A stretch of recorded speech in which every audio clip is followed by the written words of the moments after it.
Isteri saya telah menukarkan gelang emasnya yang bernilai 3,000 kepada yang bernilai 4,000.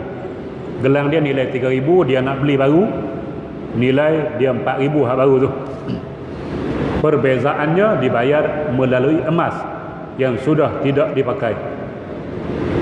Apakah hukumnya dan apa yang patut beliau buat? Mana hak beza 1,000 lagi dia gunakan emas yang dia sudah tak pakai, tapi emas lah. Bermakna emas tadi yang nilai 3,000 tadi ditambah dengan emas yang baru, kemudian ditukarkan, boleh jadi sama 4,000. Baik tuan-tuan dan muslimat yang dirahmati sekalian, dia emas ni dia salah satu item ribawi. Item ribawi, emas, perak, gandum, garam. Nah, ni ada 8 jenis item ribawi ni. Dia kena bagi sama. Item ribawi kena bagi sama, tuan-tuan. Dia tak kira harga, dia kira timbangan dan sukatan dia sama. Contoh, kita ada beras basmati. Kita ada beras basmati. Basmati ni mahal lah, ataupun apa beras yang mahal. Kita ada contoh basmati, kita ada 5 kilo. Sahabat kita ada beras biasa 10 kilo. Jadi kita pun nak tukar, sebab beras basmati kita walaupun 5 kilo, tapi harga lebih kurang dia 10 kilo. Kita pun tukar, bagi sama harga. Kilo tak sama, harga sama. Nah, hukum dia riba. Sebab apa? Sebab yang ni 5 kilo, yang ni 10. Dia tak kira jenis beras apa, dia kira kilo mau sama. Sekilo. Kalau basmati sekilo, beras biasa pun sekilo, harga tak kira. Item ribawi jangan bagi lebih kurang. Nama dia riba al-fadlu, riba lebih. Jadi emas, kalau yang nak beli yang 4,000 tu, dia punya, kita kata 10 gram buat contoh. Nah, dan hak kita pakai ni pun 10 gram, maka tukar. Tapi nak tukar macam mana? Tokey bukan nak. Hak kita ni nilai dia 3,000, 10 gram juga, tapi lama dah, nilai dia rendah sikit 3,000. Hak nak beli baru 4,000, nilai 10 gram juga. Nak tukar gitu, mana tokey mau. Dia kata you kena trade in. Trade in bagi emas tu kita tambah duit. Trade in tak boleh. Emas item ribawi, bukan kereta. Kereta tak apa, kereta bukan item riba. Emas item ribawi, dia tak boleh trade in. Kalau ikut majma' fiqh sedunia, tak boleh trade in. Hak Malaysia kata boleh, tapi hak nu besar ni, dunia lebih besar daripada Malaysia. Pakai hak dunia lebih selamat. Maka nak buat macam mana? Jual dululah. Emas kita hak 3,000, jual dulu. Kita bagi emas, dia bagi duit, dia kena bagi duit. Nampak pelik lah sikit, tapi buat macam tu lah. Saya jual okey, emas saya 3,000, dia pun bagi 3,000, saya beli. Ambil 3,000, keluar 1,000 lagi, pak, jadi 4,000, beli emas baru, selesai. Nah, tuan-tuan dan muslimat yang dilihat tadi, dia tambah emas, tak tahu gram dia macam mana. Gram dia mesti sama kalau kita nak tukar. Kalau tak sama, kita beli barulah, jual yang lama, ambil duit. Kalau perlu tambah duit, beli yang baru, selamat. Jangan main tambah takut yang ni jadi 12 gram, yang tu 10 gram, tak boleh, riba. Nah, nak buat macam mana? Bertaubat kepada Allah Subhanahu wa taala atas kejahilan kita, dan kita berhenti, jangan buat dah dan kita berazam tidak akan melakukannya lagi itu. Nah, benar-benar dosa ni. Riba ni dosa besar, tuan-tuan. Baik, kita mohon untuk ke bumi jenazah waris dari luar ke qaryah kita. Pihak masjid tak izin kerana bukan ahli qaryah, dan kita rayu di pejabat agama dan dibenarkan. Apakah salah tindakan saya ini pencerahan? Dia ginilah tuan-tuan, dia masjid ni dia ada tanah kubur dia masing-masing setiap qaryah. Nah, Jadi tanah kubur itu memang masjid ini sudah sediakan untuk ahli Korea. Kalau dia nak terima daripada Korea lain, takut cepat habis, kena cari tanah baru ataupun kena bertindih 2-3 tingkat dah kubur ni. Dia nak elakkan jadi macam tu, maka dia hadkan kubur Korea ni untuk ahli Korea saja. Jadi mana-mana individu lain di luar Korea, contoh anak dia duduk Korea, kita cuma mak dia Korea lain, maka mak dia dikira Korea lain, nak ke bumi di Korea anak, maka AJK Masjid boleh tidak membenarkan. Itu terpulang pada mereka. Dan kalau mereka nak minta minta harga pun kita kena bayar. Contoh mana-mana ahli yang jenazah yang bukan ahli Korea, kalau nak ke bumi di kuburan kami kena bayar RM400 contoh. Gitu. Jadi terpulang pada AJK yang menguruskan masjid itu. Mereka tahulah mereka urus dengan perkuburan, tanah-tanah kubur yang ada di masjid mereka. Baik, tuan-tuan.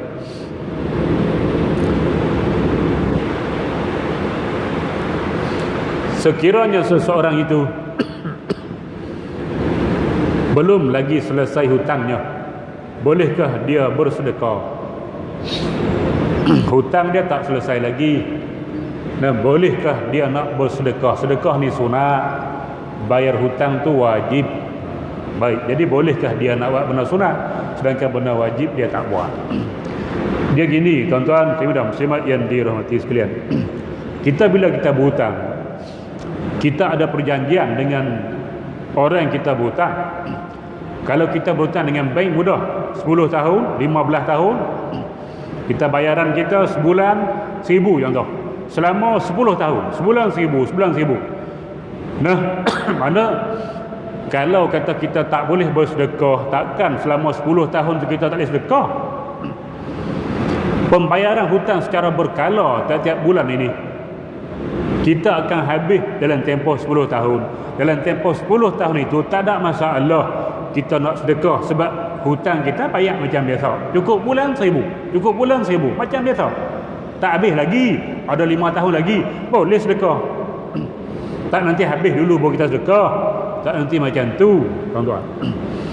Kalau kita berhutang dengan manusia, berhutang dengan manusia, janji bayaran bulan juga, dan dia tak ambil 1 sen pun. Kita pinjam 1,000 ataupun 5,000, bayar balik sebulan banyak-banyak ni 5,000 juga, tidak ada tambah 1 sen pun. Kalau lebih, nama dia riba. Maka kita janji dalam tempoh 5 bulan, setahun, bayar setiap bulan, sebulan 300, sebulan 300, sebulan 300, dengan pak nakang kita contoh, janji bayar bulan. Dalam tempoh kita bayar 300, kita boleh sedekah, tak ada hal. Dan sebab 3 bulan 100, 300 bulan jalan macam biasa, tak ada tersekat apa-apa dengan kita sedekah cuma RM10, cuma RM20. Tak ada bagi kesan pada bayaran bulanan kita, tak ada hal. Yang tak boleh, kita hutang kita tak bayar, tapi kita kira sedekah kawan. Sedangkan duit tu kalau kita nak bayar hutang, selesai lama dah hutang, tapi tak nak bayar, duk sedekah. Ini tak boleh. Dia tengok keadaan. Baik, tuan-tuan, muslimat yang dirahmati sekalian.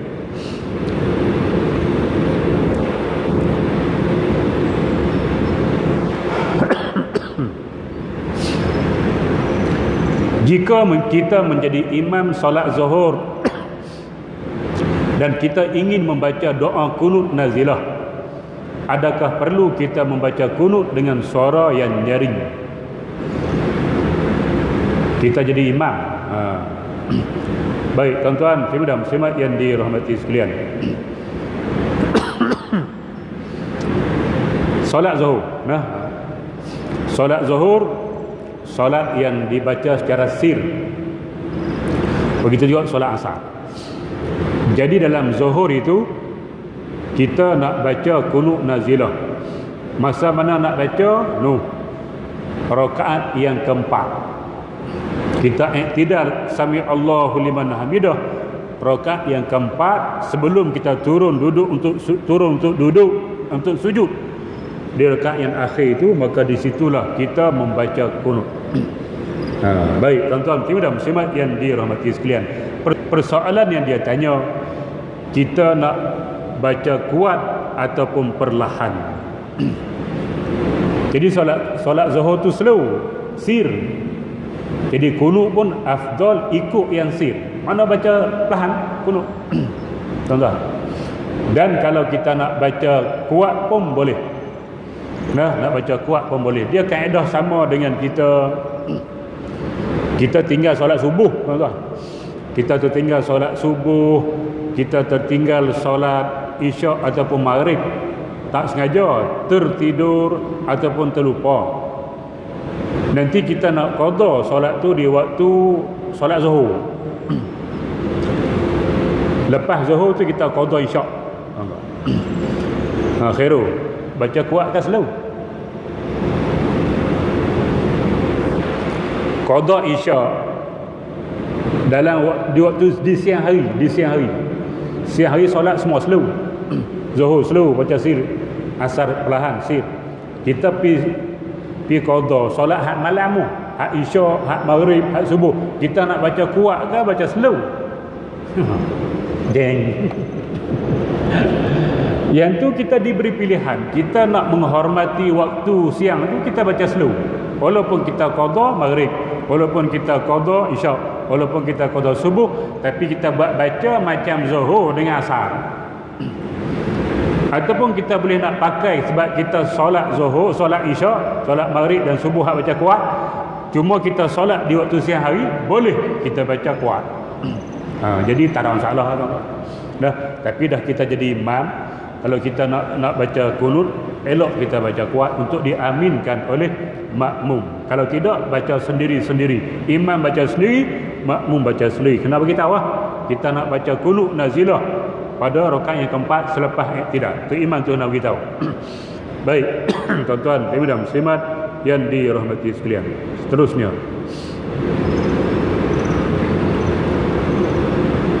jika kita mufarakah, dapat atau tidak pahala jamaah 27. Dia cerita solat jamaah ni, kita sekurang-kurang dapat satu rakaat sudah.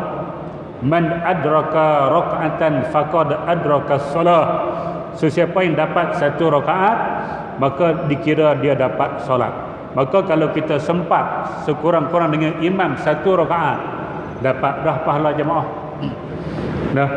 Oleh kerana itu, kalau kita ada dua orang, kita masuk masjid, ada dua orang, lebih, dua ke atas lah, imam tahiyat akhir dah, ataupun imam sami Allahu liman hamidah, rakaat akhir dah. Jadi kita tak dapat, walaupun satu tak dapat. Yang tu eloknya kalau kita dua orang ke atas, kita solat lain lah, solat asing, biar mereka solat habis dulu, kita solat belakang mula, solat berdua ke atas jadi. Sebab apa? Kita tak dapat rakaat langsung. Sebab hadis Nabi sebut, man adraka raka'atan faqad adraka solat. Siapa yang dapat satu rakaat, dia dapat solat. Ni satu pun tak. Tapi kita ada banyak orang, biar dia bawa solat habis, kita solat kemudian, solat jemaah asing. Lainlah kalau kita seorang, tentu seorang kita iman tahiyat akhir, tak apa, Allahu Akbar, turun jelas tuan-tuan. Gitu.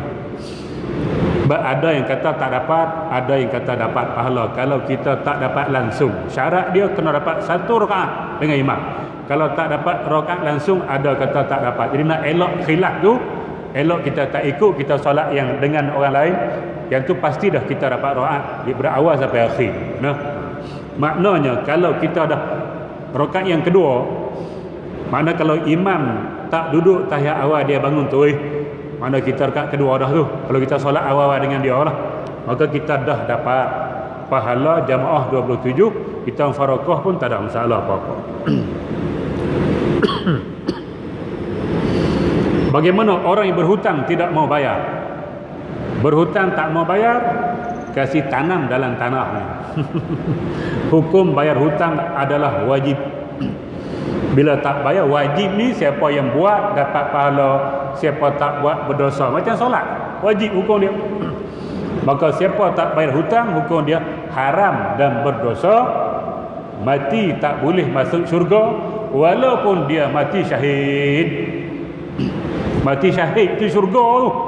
tapi oleh kerana hutang tak bayar, tak dapat. Tuan-tuan, saya mudah muslimat yang dirahmati sekalian, beratnya hutang tahap tu. Sampai mati syahid pun tak boleh masuk syurga terus, dia kena masuk neraka dulu. Sebab apa? Hutang tak bayar, berdosa. Jadi bayar, hutang wajib dibayar. Hukumnya haram dan berdosa.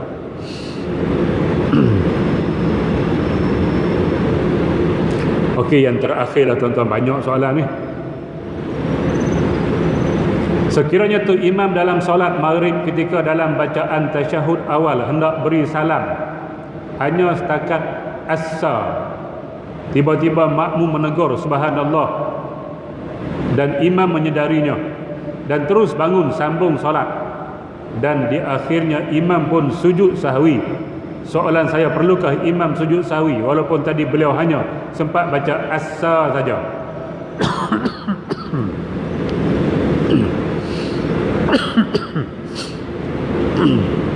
Jadi tu imam terlupa tahiyat awal, dia ingat tahiyat akhir dah as-sa, nak bagi salam as-sa, makmum tengok subhanallah, dia lupa, dia pun bangun bangun sama sampai habis.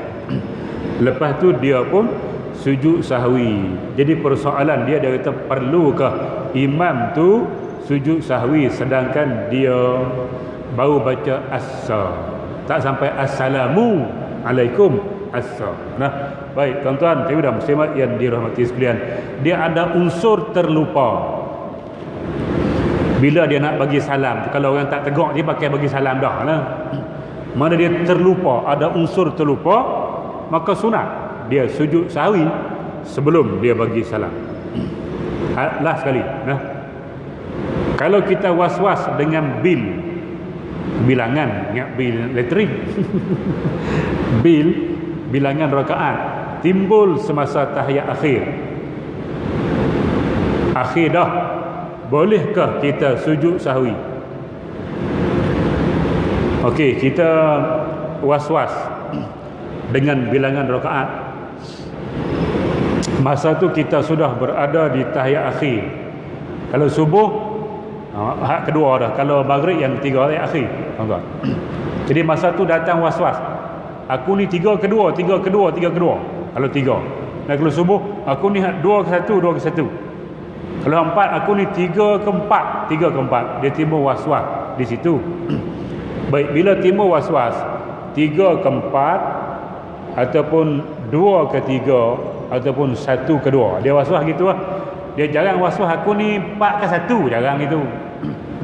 Aku ni 4 ke 2, jarang. Dia dekat-dekat 3 2 2 1 1 2, macam tu. Bila dia was-was, dia kena ambil yang sedikit. Kalau 1 2 ambil 1, kalau 3 2 ambil 2, kalau 4 3 ambil 3. Mana dia kena tambah. Dia baca tahiyat tu kena bangun mula tambah lagi 1, sebab dia shock pada rakaat. Maka lepas tu dia baca tahiyat semula dan dia sunat sujud sahwi sebelum dia bagi salam, sebab dia dikira syak dalam rakaat. Syak dalam rakaat kita kena sujud sahwi, sunat sujud sahwi. Baik, selesai. Tuan-tuan muslimin dan muslimat yang dirahmati sekalian, sekadar itu pada malam ini mudah-mudahan dapat memberi sedikit pencerahan yang baik datang daripada Allah Subhanahu wa taala. Yang buruk kelemahan diri saya sendiri. Aqulu qauli hadza wa astaghfirullahal azim li wa lakum. Wassalamualaikum warahmatullahi wabarakatuh. Bismillahirrahmanirrahim. Alhamdulillahi rabbil alamin. Wassalatu wassalamu ala asyrafil anbiya'i wal mursalin wa ala alihi wa ashabihi ajma'in. Allahumma inna nas'aluka al-huda wat-tuqa wal-afafa wal-ghina. Allahumma ij'al jam'ana hadza jam'an marhuma wa tafarruqana min ba'dihi tafarruqan ma'suma wa la taj'al Allahumma fina wa la ma'ana wa la man yatba'una shaqiyyan wa la matrudan wa la mahruman ya rabbal alamin. Walhamdulillahi rabbil alamin. Taqabbalallahu minkum.